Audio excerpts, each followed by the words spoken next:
നമസ്കാരം. ഞാൻ ബ്രഹ്മശ്രീ പ്രദീപ് പണിക്കർ ഗുരുച്ചി. ഈ ആഴ്ചത്തെ നക്ഷത്രവാരം 2025 ഫെബ്രുവരി 17 മുതൽ 23 വരെ. അശ്വതി. മേലധികാരികൾക്ക് തൃപ്തിയാകുന്ന വിധത്തിലുള്ള വർക്കുകൾ ചെയ്യും. ആശ്രയിച്ച് വരുന്നവർക്ക് അഭയം നൽകും. എല്ലാവരെയും സഹായിക്കും. ഭരണി. വിവാഹം മംഗളമായി നടത്തുന്നതായിരിക്കും. സഹായ സഹകരണങ്ങൾ സഹോദരന്മാരിൽ നിന്ന് ലഭിക്കും. ബിസിനസ്സിൽ എല്ലാ മേഖലകളിൽ നിന്നും ഉണർവ് ലഭിക്കും. കാർത്തിക. വ്യക്തിത്വം നിലനിർത്താൻ വിട്ടുവീഴ്ചയ്ക്ക് തയ്യാറാകും. നീതിപൂർവമായ സമീപനത്തിൽ സർവകാര്യ വിജയമുണ്ടാകും.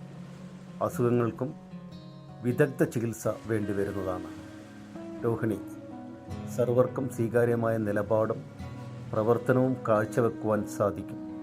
ബൃഹത് പദ്ധതികൾ ഉപേക്ഷിച്ച് ചെറിയ ചെറിയ പദ്ധതികളിലേക്ക് മടങ്ങേണ്ടി വരും. മകയിരം. മേലധികാരിയുടെ പ്രതിനിധിയായി പ്രവർത്തിക്കേണ്ടി വരും. ഉപദേശങ്ങളും നിർദ്ദേശങ്ങളും നൽകുന്ന സ്ഥാപനം തുടങ്ങുവാൻ നിർബന്ധിതനാകും. പണം മുടക്കിയുള്ള പ്രവൃത്തികളിൽ നിന്ന് പിന്മാറേണ്ടി വരും. തിരുവാതിര. സത്യാവസ്ഥ അറിയാതെ പ്രതികരിക്കരുത്. സഹോദരങ്ങളുമായി രമ്യതയിലെത്തിച്ചേരും. ഉപരിപഠനത്തിൻ്റെ അന്തിമ ഭാഗമായ പദ്ധതി സമർപ്പണത്തിന് തയ്യാറാകേണ്ടി വരും. പുണർദം. കുറ്റവിമുക്തനായതിൽ ഉദ്യോഗത്തിൽ പുനർനിയമനമുണ്ടാകും. ഉദ്യോഗമന്വേഷിച്ചുള്ള വിദേശയാത്ര സഫലമാകും. കൂട്ടാളികളിൽ നിന്നുള്ള സഹായങ്ങൾ ലഭിക്കും. പൂയം. ചുറ്റുമുള്ളവരുടെ ഉയർച്ചയിൽ ആത്മാർത്ഥമായി അഭിനന്ദിക്കും. ബന്ധുമിത്രാദികളുടെ സഹായമുണ്ടാകും. മാസത്തിലൊരിക്കൽ ഗൃഹത്തിൽ വന്നു പോകാനുള്ള ഉദ്യോഗമാറ്റം ലഭിക്കും. ആയില്യം. മുൻകോപം നിയന്ത്രിക്കണം. സ്വപ്നത്തിൽ കാണുവാനിടയായ കാര്യം സൽക്കാര്യങ്ങളിൽ സാധിക്കും. അനാവശ്യമായി മറ്റുള്ളവരെ കുറ്റം പറയുന്ന ശീലം ഒഴിവാക്കണം. മകം. കുടുംബജീവിതത്തിൽ സ്വസ്ഥതയും സമാധാനവും ഉണ്ടാകും. ചർച്ചകളിൽ വിജയിക്കും. അർഹമായ പൂർവിക സമ്പത്ത് രേഖാപരമായി ലഭിക്കും. പൂരം. അനുബന്ധ വ്യാപാരം തുടങ്ങുവാൻ തീരുമാനിക്കും.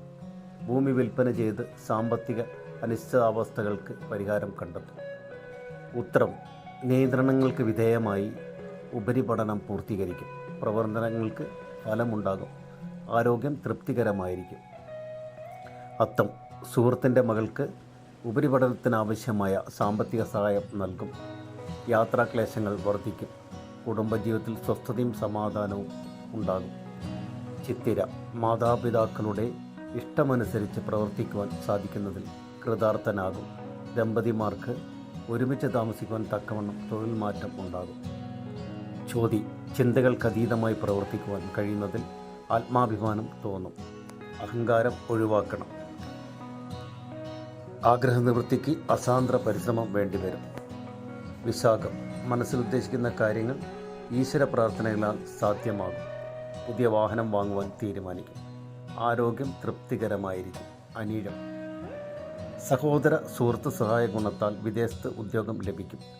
പുത്രന് ഉപരിപഠനത്തിന് പ്രതീക്ഷിച്ചതിലുപരി പണം കൊടുത്ത് ചേരേണ്ടതായിട്ട് വരും. തൃക്കേട്ട. അവസ്ഥാഭേദങ്ങൾക്കനുസരിച്ച് മാറുന്ന പുത്രൻ്റെ സമീപനത്തിൽ ആശങ്ക വർദ്ധിക്കും. സങ്കീർണമായ പ്രശ്നങ്ങൾ സുദീർഘമായ ചർച്ചയിലൂടെ പരിഹരിക്കും. മൂലം. ആധ്യാത്മികമായ പ്രവൃത്തികളിൽ സജീവമായി പങ്കെടുക്കും. അറിവുള്ള വിഷയങ്ങൾ മറ്റുള്ളവർക്ക് പകർന്നു കൊടുക്കുന്നതിൽ അഭിമാനം തോന്നും. പൂരാടം. ഏറ്റെടുത്ത ദൗത്യം നിർവഹിക്കുവാൻ കഠിന പ്രയത്നം വേണ്ടിവരും. അസാധ്യമെന്ന് തോന്നുന്ന കാര്യങ്ങൾ പലതും നിഷ്പ്രയാസം സാധിക്കും. വിദേശ ഉദ്യോഗത്തിന് നിയമാനുമതി ലഭിക്കും. ഉത്രാടം. ഭരണ സംവിധാനത്തിലുള്ള ആശയക്കുഴപ്പം ഒഴിവാകും. പരീക്ഷയിൽ വേണ്ടത്ര ശോഭിക്കുവാൻ കഴിയില്ല. സമർപ്പിച്ച പദ്ധതികൾക്ക് അന്തിമ നിമിഷത്തിൽ അംഗീകാരം ലഭിക്കും. തിരുവോണം. ഗൃഹം വിൽക്കുവാൻ തീരുമാനിക്കും. വിതരണ രംഗം വിപുലീകരിക്കും. പുനഃപരീക്ഷയിൽ വിജയശതമാനം വർദ്ധിക്കും. അവിട്ടം.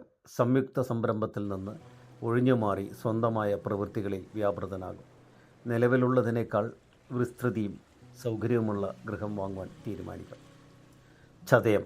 നിരീക്ഷണ പരീക്ഷണ കാര്യങ്ങളിൽ വിജയിക്കും. അധികാര ദുർവിനിയോഗം ചെയ്യുന്ന ജോലിക്കാരെ പിരിച്ചുവിടും. മുൻകോപം നിയന്ത്രിക്കണം. പൂരുരുട്ടാതി. കുടുംബത്തിൽ സൗഖ്യവും രോഗശാന്തിയും ഉണ്ടാകും. വിശ്വാസവഞ്ചനയിൽ അകപ്പെടാതെ സൂക്ഷിക്കണം. സഹായാഭ്യർത്ഥന നിരസിച്ചതിനാൽ സുഹൃത്ത് വിരോധമുണ്ടാകും. ഉത്രട്ടാതി നിലവിലുള്ള വ്യാപാര വ്യവസായങ്ങൾ ഉപേക്ഷിച്ച് ഉദ്യോഗത്തിൽ പ്രവേശിക്കുവാൻ ഇടവരും. മനസ്സിലുദ്ദേശിക്കുന്ന കാര്യങ്ങൾ ഈശ്വരാരാധനകളാൽ സാധ്യമാകും.